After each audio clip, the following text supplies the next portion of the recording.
Hi, everyone. I'm so honored and thrilled to be in front of all of these accomplished people and wonderful women and men in this room. So thank you. And also, please excuse my nervousness for going first. So this picture to start with, thank you, whoever, thank you. To begin with, this picture is me, and I have a confession to make, which is this is how I feel upon reading the news most days. And it's not because of, the terrible things going on in the world, but I just don't find stories that I connect with. And I feel embarrassed to say this in front of this audience, but I think you'll understand. One of the reasons why is because of these editorial filters. They often allow into the news cycle stuff that's not that interesting or enriching or helpful, and they often filter the most interesting stuff out.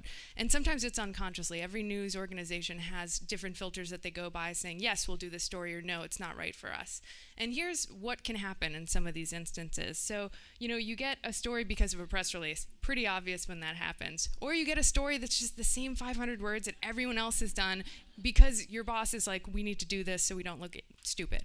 Or, there's a story, we did this because of audience metrics. But none of these things actually are because anyone wants them. They're just happening because of these editorial filters. So this lack of insight into what the audience actually wants to know is really bad design, and it equals negative feedback loops that keep going over and over in the cycle.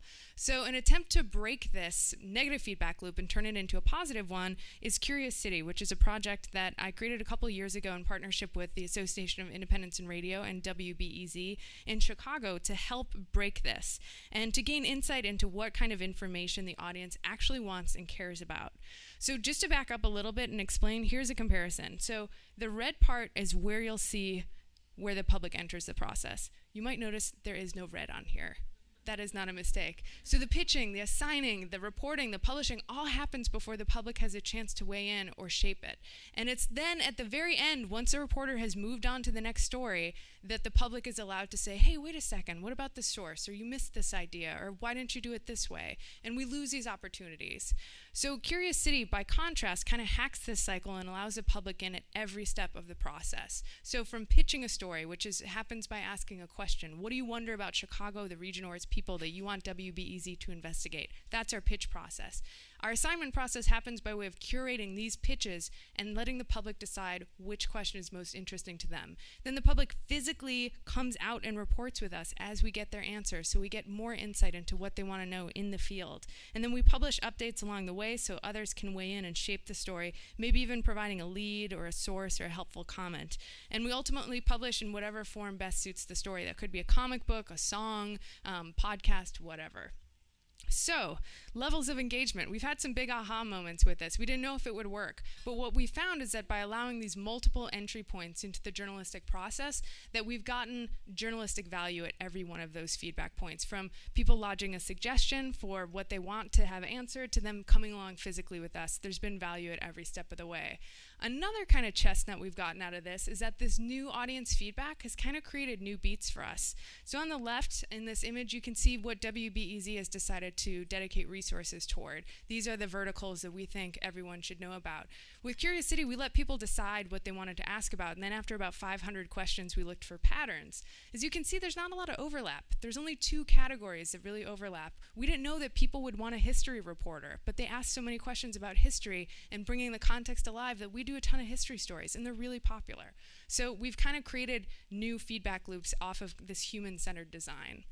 Now, so audience engagement. We've also learned that by closing the distance between the reporter and the audience and actually bringing them together face to face kind of screws with this age-old dynamic of authority versus consumer, and those walls break down and the reporter becomes more of a service provider or an information synthesizer and a guide rather than a top-down, all-knowing kind of creature. And the public likewise goes from being passive consumers to active and engaged participants. And we found that they naturally want to share this experience with their friends via Facebook, Twitter, and I joke that my favorite metric is our handwritten thank you cards.